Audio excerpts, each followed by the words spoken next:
Eu queria meditar nessa noite. A gente está encerrando a nossa campanha de volta para casa. Hoje é o último domingo da nossa campanha. Foi uma das campanhas mais gostosas que eu já vivi aqui na igreja. Eu não sei você, mas Deus tem feito coisas lindas, né? Hoje, por exemplo, no culto da manhã, que a gente estava comemorando o Dia das Mães, né? Que esse domingo foi muita coisa para comemorar. Era Dia das Mães, aniversário da igreja, final da campanha, né? Tanta coisa, né? E tudo no mesmo dia. E naquele culto da manhã, das 9 horas da manhã, uma senhora que há 19 anos tinha se decepcionado com Deus, porque havia morrido seu filho. E ela então veio à frente, e ela veio para dizer que estava voltando para Jesus. E eu acho tremendo como Deus trabalha de maneiras tão sutis, né, para falar que Ele está vendo e está recebendo. E na hora que a gente pediu para alguém vir aqui dar um abraço, quem veio dar o abraço foi um menino, deve ter seus 9, 10 anos, chamado Otávio. E foi ele que veio dar o abraço. E aí, essa senhora chorando, falou para a gente depois do culto, falou para um dos pastores depois do culto, né, que o motivo dela ter saído, porque ela estava brava com Deus, porque o seu filho tinha morrido, há 19 anos atrás. E aí, um garoto, mais ou menos da mesma idade do filho que morreu, vem para dar o abraço de acolhida na casa do Senhor. Deus é tremendo, fala a verdade, né? Isso não é coincidência, isso é poder do Espírito Santo agindo. Então essa tem sido uma das campanhas mais gostosas, porque a gente tem visto uma obra tão linda de Deus de restauração. E eu queria trazer uma mensagem que tem a ver com isso, com essa volta do Senhor para o Senhor, que é o propósito da igreja anunciar essas coisas de Deus, que se encontra no livro de Isaías, no capítulo 6. O capítulo 6 do livro de Isaías talvez seja o capítulo mais conhecido do livro de Isaías, onde a gente vai encontrar a visão de Isaías e o chamado de Isaías, não é? E ele vai dizer: olha, envia-me a mim. Mas é interessante porque o capítulo 6 de Isaías é o clímax de uma série de mensagens que Deus estava dando a Isaías desde o capítulo 1. E essas mensagens falavam sobre a condição espiritual do povo de Judá. Então, se você quer entender Isaías 6, você tem que ler o 1, 2, 3, 4 e 5, e você vai ver como aquelas cenas, ou as cenas que estão no capítulo 6, têm tudo a ver com aqueles 5 capítulos anteriores. E enquanto os outros textos eram declarações de Deus ao seu profeta, no texto de Isaías que a gente tem, essas declarações agora são confirmadas por uma visão, onde Isaías pode não somente ver, mas interagir com os personagens celestes que se apresentam naquela visão. É interessante isso, porque Deus falou a Isaías de muitas maneiras diferentes nos capítulos 1, 2, 3, 4 e 5. Mas no capítulo 6, como um clímax, ele está no templo, ele está orando, ele está buscando ao Senhor, e ali naquele momento de busca do Senhor, Deus abriu os seus olhos, ele começou a enxergar o céu, e ele começou a perceber como o céu invadia a terra, e como o trono de Deus que está no céu, ele podia estar também dentro do templo, e como o manto do Senhor podia encher o templo, e como os anjos do Senhor podiam estar ali naquele templo. E aí tudo que vai acontecer naquela visão não é apenas como um filme que a gente assiste, tem lá uma imagem. Não, ele começa a interagir, ele conversa, e aí o anjo responde, vem e toca os seus lábios. Tanta coisa está acontecendo ali, e em cada uma das cenas que vão surgindo nessa visão, Deus está pegando um pedacinho lá daqueles capítulos anteriores e está coroando com essa percepção. E talvez nós pudéssemos resumir a mensagem desse capítulo 6, a uma grande pergunta, que cada um de nós precisamos responder: Como você reage ao Senhor quando Ele fala com você? Como é que você reage quando Deus fala com você? E talvez essa seja a grande pergunta desse texto. E diante desta pergunta, nós podemos encontrar 3 diferentes cenários que ilustram a resposta que cada um de nós estamos dando a esta pergunta.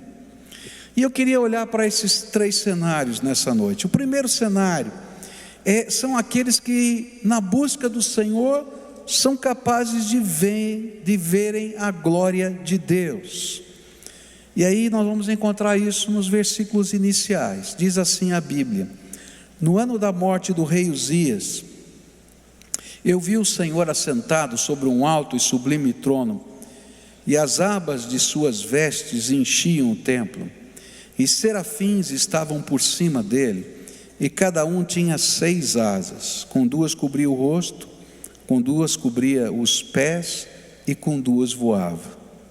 E clamavam uns para os outros, dizendo: Santo, Santo, Santo é o Senhor dos exércitos, toda a terra está cheia da sua glória. Os umbrais das portas se moveram com a voz do que clamava, e o templo se encheu de fumaça. E então eu disse: ai de mim, estou perdido, porque sou homem de lábios impuros e habito no meio de um povo de lábios impuros, e os meus olhos viram o Rei, o Senhor dos exércitos. E então um dos serafins voou para mim, trazendo na mão uma brasa viva, que havia tirado do altar com uma pinça. E com a brasa tocou a minha boca e disse: eis que esta brasa tocou os seus lábios, a sua iniquidade foi tirada, e o seu pecado perdoado. E depois disto ouvi a voz do Senhor que dizia: a quem enviarei? E quem há de ir por nós? E eu respondi: eis-me aqui, envia-me a mim. É interessante porque Isaías estava no templo buscando ao Senhor, e a gente tem várias maneiras diferentes de buscar o Senhor. Eu não sei como você já buscou o Senhor no templo. Tem vezes que a gente vem para o templo, de fato, para buscar o Senhor, vamos falar a verdade, não é? E a gente vem com aquela alma ardente pelo Senhor. Nós temos a sala de oração aqui, e temos o jardim de oração.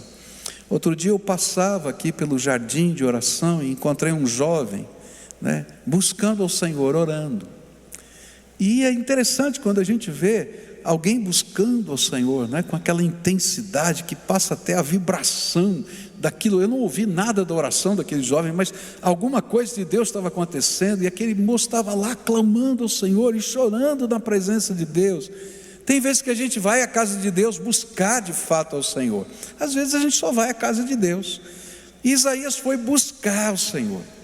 Ele havia recebido uma série de mensagens pesadas, falando do juízo de Deus sobre o seu povo. Cada uma das mensagens que estão nos capítulos 1, 2, 3, 4 e 5, são mensagens duras, falando de juízo. E ele estava talvez dizendo: Senhor, será que vai acontecer tudo isso? Como é que vai ser? De que jeito vai ser? E havia uma destas mensagens que provavelmente eu havia desafiado a subir no Monte Sião, lugar do templo, e buscar o Senhor de todo o coração. E uma das mensagens que Deus tinha dado a Isaías foi essa que se encontra aqui, diz assim, no capítulo 1, versículo 3, 2, capítulo 3: muitos povos virão e dirão: venham, subamos ao monte do Senhor e ao templo do Deus de Jacó, para que nos ensine os seus caminhos e andemos nas suas veredas, porque de Sião sairá a lei e a palavra do Senhor de Jerusalém, e ele julgará entre as nações e corrigirá muitos povos, e estes transformarão as suas espadas em lâminas de arados e as suas lanças em foices. Nação não levantará espada contra nação, nem aprenderão mais a guerra. Venham, ó casa de Jacó, e andemos na luz do Senhor. Essa era uma mensagem de esperança. E muitas das outras mensagens eram de juízo, e o juízo vinha na forma de guerra, de uma nação que invadiria Israel, Judá. e eles seriam assolados por isso, mas no meio de tudo isso ele dizia: olha, busque o Senhor, porque vai chegar um dia em que não vai acontecer mais assim, que até a espada vai virar arado. E ele está dizendo: Senhor, se eu puder antecipar esse dia, eu vou à tua presença. E ele vai lá orar: Senhor, eu vou me fiar na tua promessa, eu vou crer na tua promessa, e eu vou buscar isso aí, Senhor. Eu sei que o Senhor falou que vai vir juízo, mas se pode haver, Senhor, um jeito de antecipar a vinda desse dia bom, então eu estou aqui para antecipar. E é no meio dessa busca que Deus vai falar agora com essa visão. E ali no tempo em que as promessas daquela profecia se tornam numa visão da sua santidade, da santidade de Deus e da glória. E esta cena, a primeira cena, nos ensina que há um grupo de pessoas nessa terra que buscam e encontram o Senhor. Buscar-me-eis e me achareis, quando me buscardes de todo o vosso coração.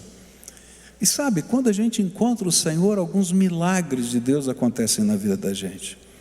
O primeiro milagre que aconteceu na vida de Isaías foi ter os seus olhos abertos para reconhecer a santidade de Deus.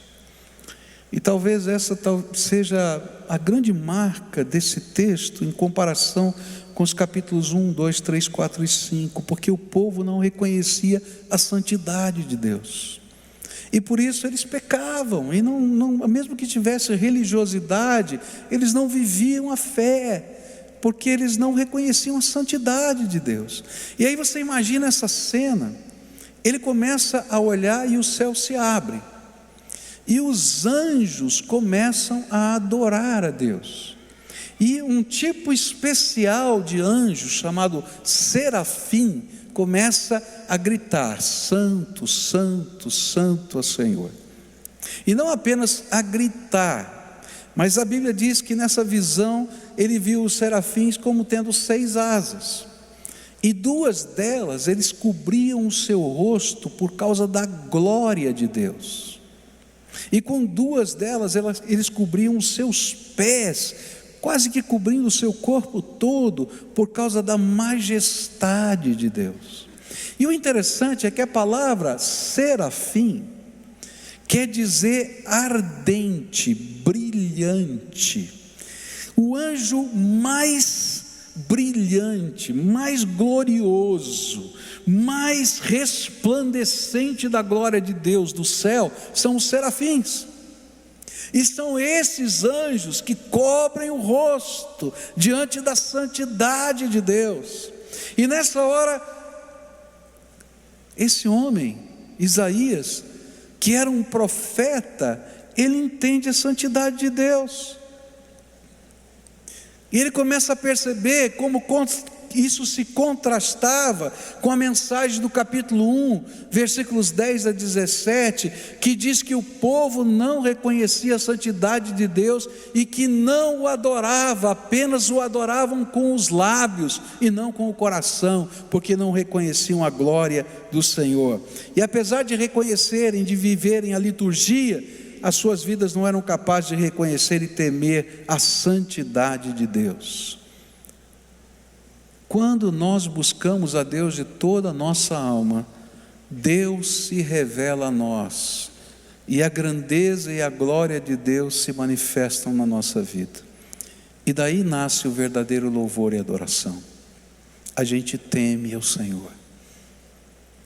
Eu me lembro de uma ocasião, adolescente ainda, e a gente foi para a praia, e eu saí com o meu amigo.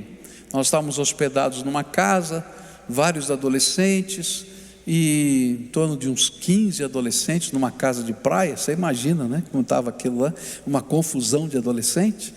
Mas a gente estava lá para adorar a Deus, a gente tinha um espírito de busca. E eu me lembro que eu saí à noite com uma lanterna e a minha Bíblia, e um amigo foi comigo, e nós fomos com a lanterna e a Bíblia, e nós fomos sentar na beira da praia à noite, olhar o mar, olhar as estrelas, e começamos a adorar a Deus. E quando a gente começou a adorar a Deus ali sentado no chão da praia, a presença do Espírito Santo de Deus foi uma coisa tão incrível, tão incrível, tão incrível. Eu não vi um anjo, eu não vi um trovão, eu não vi um raio. Simplesmente o Senhor estava ali naquele lugar. Que simultaneamente eu e esse meu colega, sentindo a presença de Deus, começamos a chorar na presença do Senhor. Porque o Senhor estava lá. Queridos, às vezes a gente não chora na presença de Deus porque os nossos olhos estão fechados para reconhecer a presença do Senhor, a santidade do Senhor. E é interessante que não apenas os olhos foram abertos para enxergar a santidade do Senhor, mas também a boca do profeta foi aberta para clamar. E ele vai clamar por purificação. E essa é uma cena tremenda, porque ele olha para aquela reverência dos anjos e ele diz: e eu?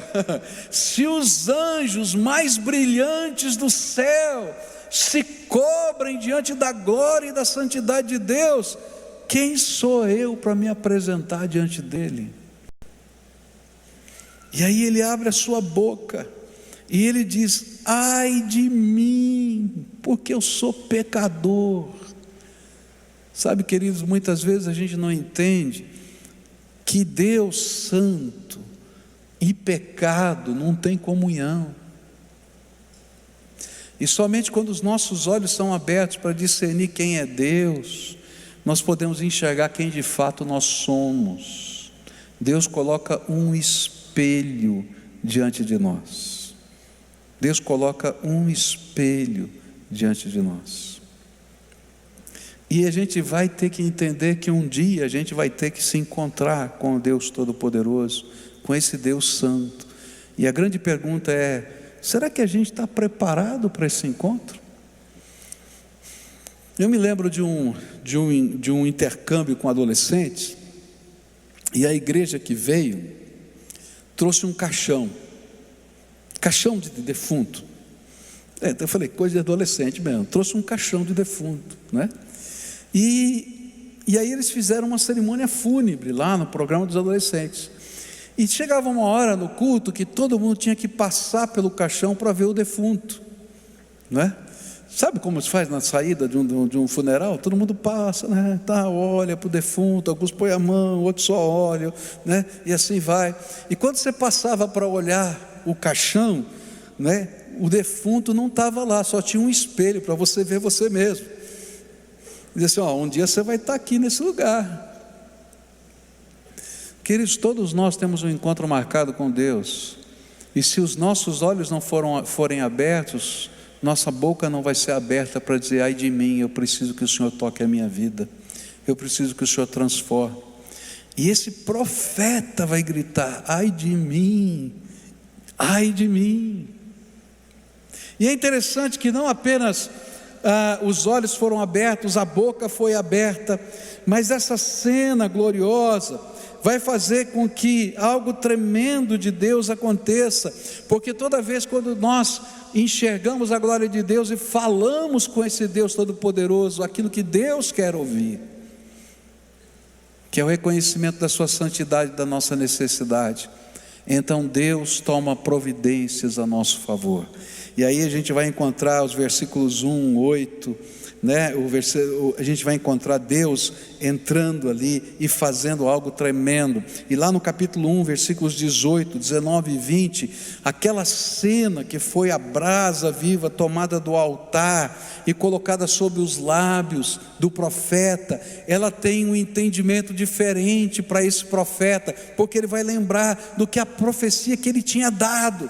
E essa profecia era assim: ainda que os pecados de vocês sejam como a escarlate, eles se tornarão brancos como a neve, ainda que sejam vermelhos como o carmesim, eles se tornarão como a lã.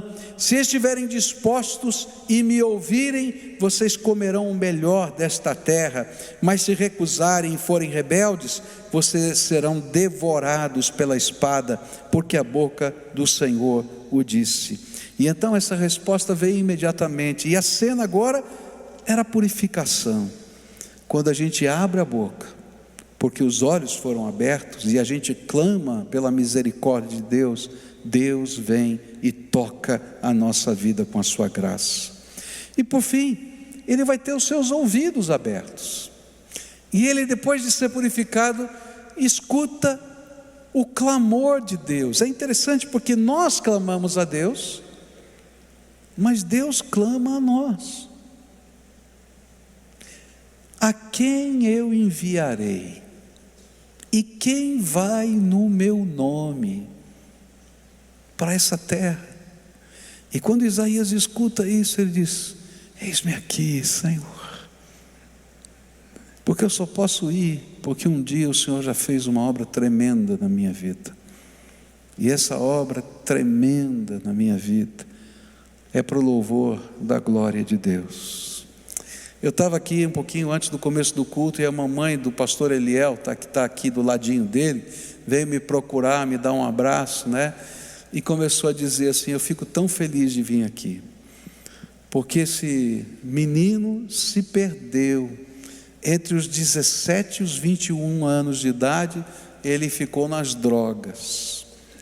E como eu lutei diante do Senhor, como eu busquei a Deus pela transformação dele. E hoje, vê-lo como pastor, vê-lo tomando posse numa das lideranças dessa igreja, é dia da alegria. Porque aquele que é purificado vai sempre ouvir o chamado do Pai: a quem eu enviarei? E eu vou dizer: estou aqui, Senhor, pode me usar, porque eu sei de onde eu fui tirado. Eu sou expressão da glória de Deus, da salvação de Deus. E aí, então, essa pessoa tem a alma aberta para ser instrumento do poder de Deus nessa terra. E essa é a primeira cena. Mas logo em seguida vem a segunda cena. E a segunda cena não é tão bonita assim, no sentido de tão gloriosa. Começa nos versículos 9 a 13, onde diz assim: e então ele disse: vai e diga a esse povo. Então, já que você se ofereceu, dá essa mensagem: ouçam, mas sem entender, vejam, mas sem perceber. Torne insensível o coração desse povo, endureça-lhes os ouvidos e feche os olhos deles, para que não venham a ver com os olhos, ouvir com os ouvidos e entender com o coração, e se convertam e sejam curados. E então eu perguntei: até quando, Senhor? E ele respondeu: até que as cidades estejam em ruínas e fiquem sem habitantes, as casas fiquem sem moradores e a terra esteja em ruínas e devastada. E o Senhor afaste dela o povo, e no meio da terra sejam muitos os lugares abandonados, mas se ainda ficar a 10ª dela, tornará a ser destruída. E aí se inicia essa segunda cena, e ela é introduzida pela voz que sai do trono, e que fala de um outro grupo de pessoas, a quem o profeta está sendo enviado. O mesmo grupo que Deus já havia descrito nos capítulos anteriores. E o foco desta cena é a reação deles à mensagem que lhes seria anunciada, a maneira como eles reagiriam à revelação de Deus. Eles são os que veem e não percebem. Essa semana, Deus faz as coisas perfeitas. Eu não tinha ainda essa mensagem, mas aconteceu exatamente essa semana. E quando eu li esse texto, não tinha como eu não lembrar do que tinha acontecido comigo. Eu acordei de manhã e fui escovar o dente, como eu faço todo dia, graças a Deus, né? Aí eu abri a gaveta lá, da pia ali, onde tem uma gaveta, onde fica a minha pasta de dente. E eu olhei para a gaveta e não achei a pasta de dente. E eu disse: acabou a pasta de dente. Daí eu fui abrir o armário para procurar uma nova, não tinha outra. E eu fui pensando: mas onde é que está a pasta de dente? Tem pasta de dente? Eu fui no mercado, eu comprei pasta de dente. Onde está a pasta de dente? E aí eu vou olhando e olho, abro a gaveta de novo e não acho a pasta de dente. Aí eu olho outra vez em todos os lugares e não acho a pasta de dente. Quando eu abro a gaveta pela 3ª vez, a pasta de dente estava lá no lugarzinho de sempre. Eu disse: não é possível. Eu vi e não vi nada. Fala a verdade, você já fez isso também, não foi? Não é só comigo, não. Aqui a gente vai para o armário, olha, onde é que está meu casaco? O casaco está na frente, assim, né? A gente abre a geladeira, onde é que está o leite? O leite está ali do lado, tá? Quem já aconteceu? Levanta a mão aqui. Aleluia, não sou só eu. Estava me sentindo o pior de todos. Mas é disso que a Bíblia fala. Tem um segundo grupo de pessoas que são aqueles que Deus está mostrando a glória dele todo dia. Não é que Deus não está presente, não é que Deus não está fazendo algo, não é que Deus não esteja revelando coisas, não é que Deus não esteja agindo no meio deles, não. Só que eles vêm e não percebem. Aí o Senhor vai falar para Isaías: sabe o que é pior? Não é só ver e não perceber, mas é ouvir e não entender.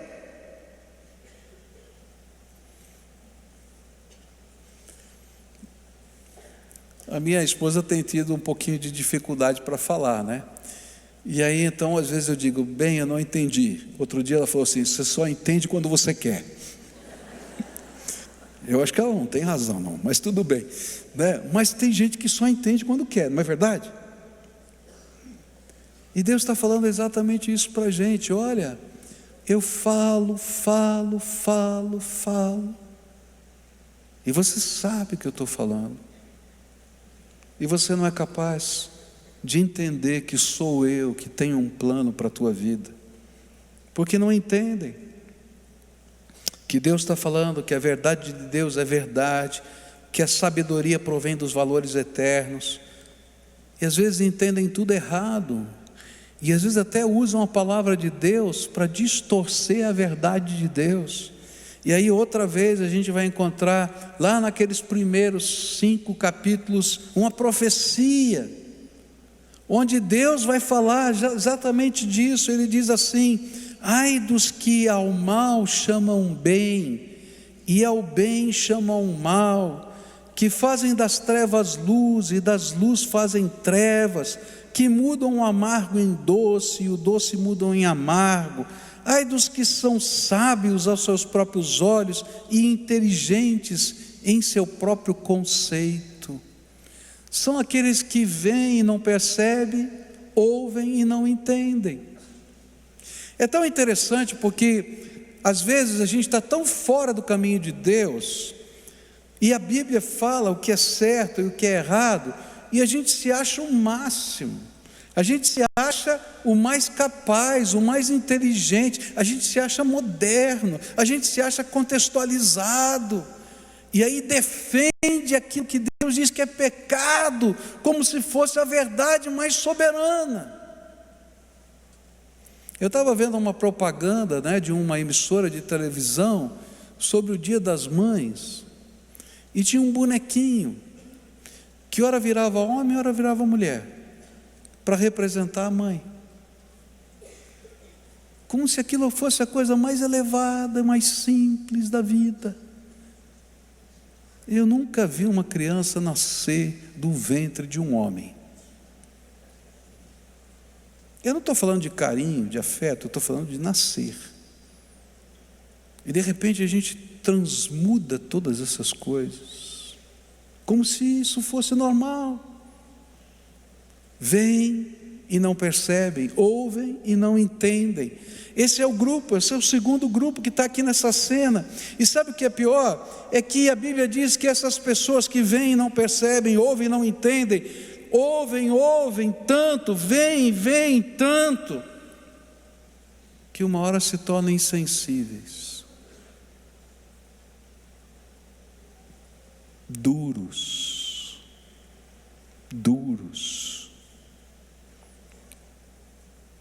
Ao mover de Deus, aos sinais visíveis do perigo que correm, e mesmo em profunda agonia, não são capazes de voltar para o Senhor. Mesmo em profunda agonia, não são capazes de voltar para o Senhor. E essa é a segunda cena. Eu conheço gente que está dando tanta cabeçada, mas tanta cabeçada, mas tanta cabeçada, e ainda se acha. Você entende o que eu estou falando? Terceira e última cena, está no versículo 13, a segunda parte. Eu acho linda essa cena, porque ele termina com esperança. E diz assim: como o terebinto e como o carvalho, dos quais depois de derrubados ainda fica o toco, assim a santa semente será o seu toco. E aí termina com isso. E a cena agora que Deus passa para Isaías é de árvores que quando você corta, e você diz agora só sobrou o cepo, não tem mais nada, e não tem jeito mais. E quando você volta dias atrás, dias na frente, você vai ver um renovo, um brotinho saindo do cepo. E ele está dizendo: olha, essas duas árvores são capazes de brotar, mesmo que você corte, elas vão brotar de novo. E aí ele diz assim: olha, eu estou distribuindo nessa terra uma santa semente, que faz de toco perdido, de toco sem esperança, um renovo de vida. E eu acho linda essa cena, porque essa cena vai se repetir no livro de Isaías, em vários lugares diferentes, quando esse renovo do Senhor é citado, esse toco outra vez. E o terceiro cenário é esse, só toco, mas com a santa semente. É aquele povo tão quebrado, que a sua única esperança é o Senhor. Não tem jeito. Por isso eles permitem que a santa semente de Deus em seus corações possa fazer do toco que sobrou uma nova árvore. E esses são aqueles que Deus restaura, que não importa quão quebrado esteja, Deus faz algo novo nascer nessa vida. Essa é uma mensagem que repercute na história. Ela é uma mensagem de convite. A primeira mensagem, que é a primeira cena, é: querido, se você está no templo de Deus, então deixa Deus abrir os seus olhos, porque Deus quer fazer coisas extraordinárias na tua vida, mas Ele não vai conseguir fazer enquanto você não perceber quem é Deus e deixar que a santidade e a glória de Deus sejam refletidas na tua vida. E mesmo que você esteja olhando nessa vida para as coisas brilhantes, até as coisas brilhantes vão cobrir-se diante da glória do Senhor, e você não vai se cobrir. Então o convite da primeira cena é: povo de Deus, olha para cima, olha para o Deus vivo, todo-poderoso. Ele tem algo extraordinário para fazer, Ele tem mais para dar para você, Ele tem mais que Ele quer que você escute. Ele quer usar as suas mãos. Eu às vezes gosto de estender as minhas mãos assim na presença do Senhor. Eu não sei se você já fez isso, né? Mas às vezes eu faço assim, eu estendo as minas mãos diante do Senhor e digo assim: unge as minhas mãos, Senhor, com o teu óleo sagrado, para que onde eu tocar, um pouquinho da gordura desse óleo sagrado fique impregnado. Você já besuntou a mão com óleo? Depois você vai lá e passa a mão em alguma coisa, já viu como fica? Fica a marca, não fica?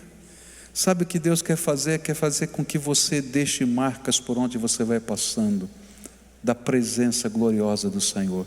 Mas a gente tem que olhar para cima e dizer: Senhor, abre os meus olhos, abre os meus ouvidos, abre os meus lábios, abre a minha alma.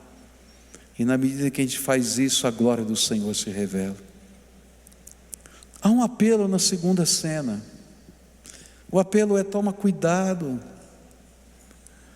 Se você é um daqueles que vem e não percebem, ouvem e não são capazes de entender, toma cuidado, porque um dia o seu coração vai ficar tão duro,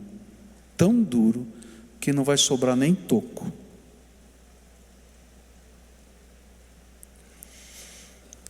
A Bíblia fala de um único pecado que não pode ter perdão. Só tem um pecado que não tem perdão. A Bíblia fala que é o pecado contra o Espírito Santo. E sabe como funciona o pecado contra o Espírito Santo? É justamente esse, de gente que vê e não percebe. Ouve e não entende. E aí o coração vai ficando duro. E a gente rejeita a voz e a atuação do Espírito.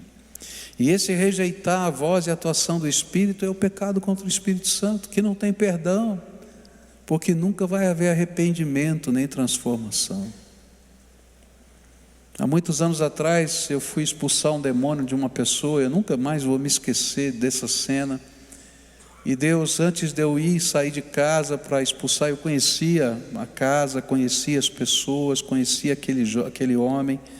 E eu pedi: Deus, me dá uma palavra para levar para esse homem. Porque se eu só expulsar esse demônio, ele vai voltar 7 vezes pior. A tua palavra diz isso. Então eu quero te pedir, Senhor, que o Senhor dê consciência a esse homem para que eu possa pregar a palavra. E que o Senhor me dê a tua palavra para eu transmitir para ele. E aí então Deus me deu uma palavra muito dura, muito parecida com essa de Isaías, que dizia que aqueles que vêm, né, e não querem a sabedoria de Deus, eles ficam loucos. E aí então quando eu cheguei, esse homem estava andando de 4 no meio fio da rua ali, e eu tinha pedido para Deus: Senhor, quando eu chegar, dá discernimento para esse homem ficar são, para eu poder pregar essa tua palavra. E quando eu encostei o carro, aquele homem sentou na calçada são, assim como eu tinha pedido ao Senhor. E ele olhou para mim e disse: pastor, o que o senhor está fazendo aqui essa hora? E eu disse para ele assim: você sabe o que você está fazendo aqui na rua essa hora? Ele falou: não, eu não sei o que eu estou fazendo aqui. Você falou assim: você ficou endemoniado, ficou possesso. Tua família está com medo de você, trancou você pelo lado de fora. Estava todo mundo olhando pela janelinha. Sabe aquelas portas antigas que tem uma janelinha assim, que você abre assim, né? Não era visor, era uma janelinha. Todo mundo olhando na janelinha da porta para que ele não entrasse. Assim, nós vamos entrar agora lá dentro, e eu quero conversar com você o que Deus me mandou dizer para você. E aí então, quando eu cheguei na porta, o pai dele estava lá, a mãe dele estava lá, as irmãs estavam lá, e eu disse assim: pode abrir a porta que eu vou entrar com ele aqui. E os pais disseram assim: o senhor tem certeza, pastor? Eu falei: tenho, pode abrir a porta. Aí abriu a porta, ele sentou, falei para todo mundo ir embora, e disse: olha, eu pedi 2 coisas a Deus antes de vir para cá: que Ele me desse uma palavra, e que você tivesse capacidade de entender essa palavra. Porque eu sei que eu poderia expulsar esse demônio de você, mas ele voltaria 7 vezes pior, se você não tiver o desejo de deixar Deus mudar a sua vida. E aí dei a palavra que Deus havia me dado para dar para ele, e disse: olha, se for esse o seu caminho, se você não entender o que Deus vai fazer, o seu fim vai ser no manicômio. Porque essa é a palavra que Deus me deu.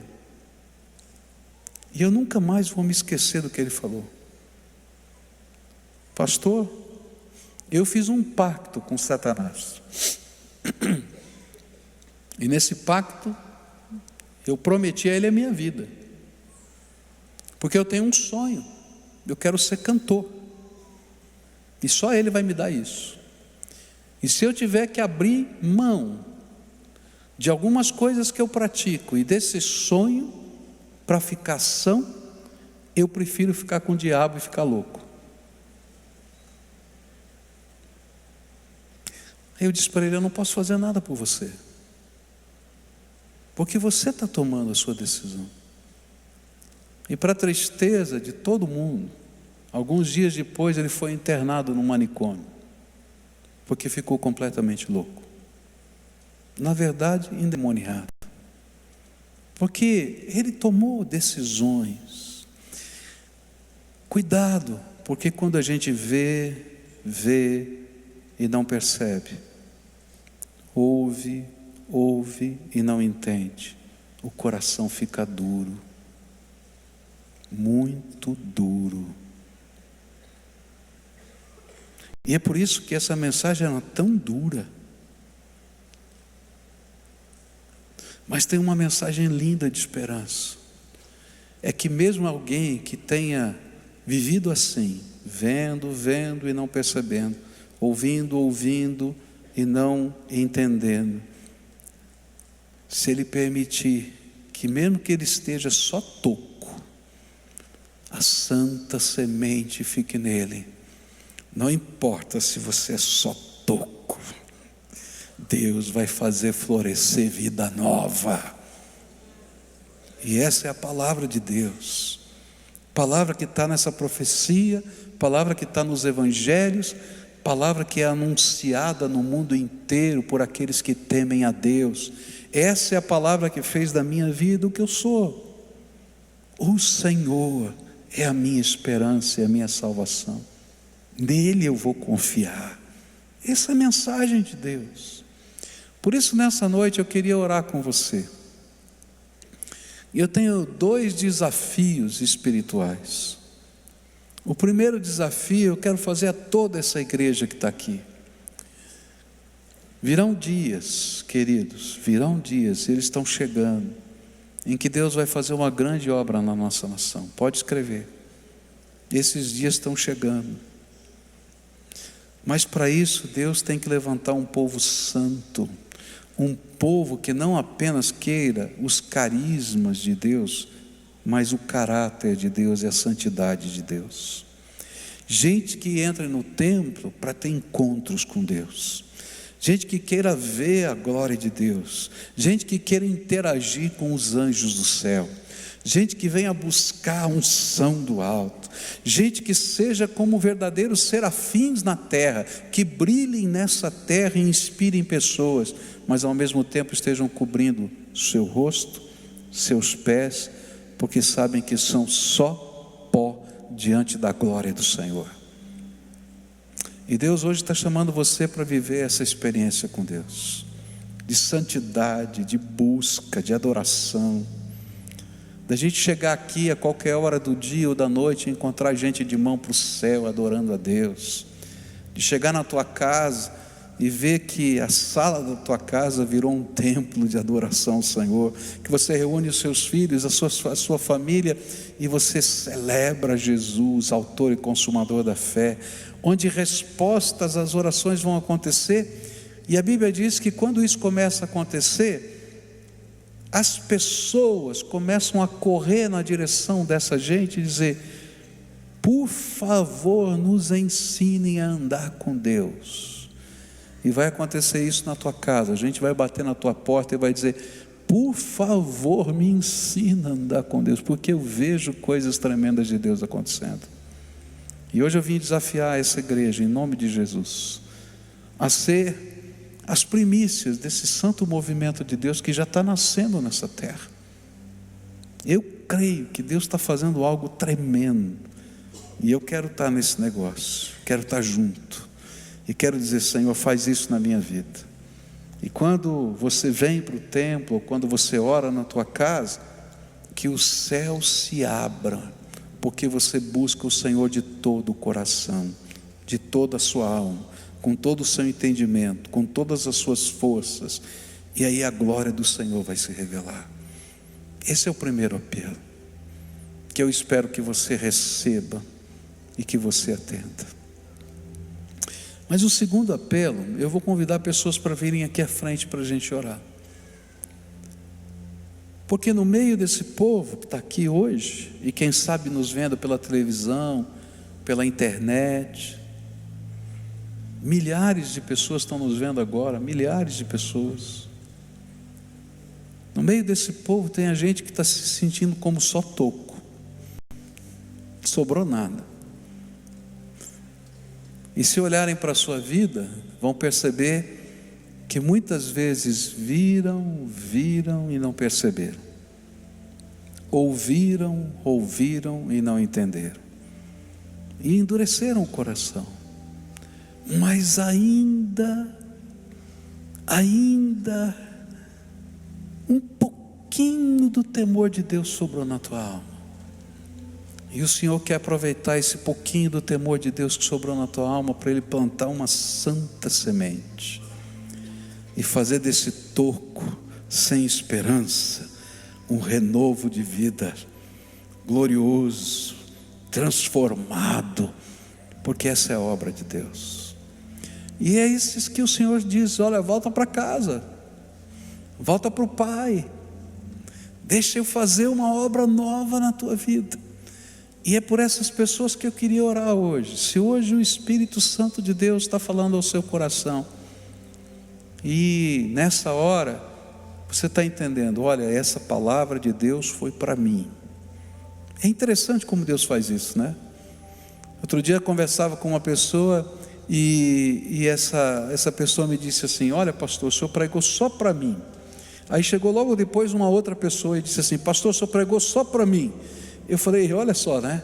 Tem muita gente que está dizendo só para mim, mas não é só para mim, é porque o Espírito de Deus aplica a palavra ao nosso coração. Então, se você está ouvindo a voz do Espírito Santo, a Bíblia diz: não endureçais o vosso coração, como no dia da provocação, porque a gente provoca a Deus quando o nosso coração está duro. Então, se hoje o Espírito Santo de Deus está falando com você, e ainda que você seja só toco, há uma promessa para você, há uma promessa para você. Deus vai plantar uma santa semente, uma santa semente, uma santa semente, uma santa semente, que faz do toco que ninguém dá esperança, ter vida e vida abundante.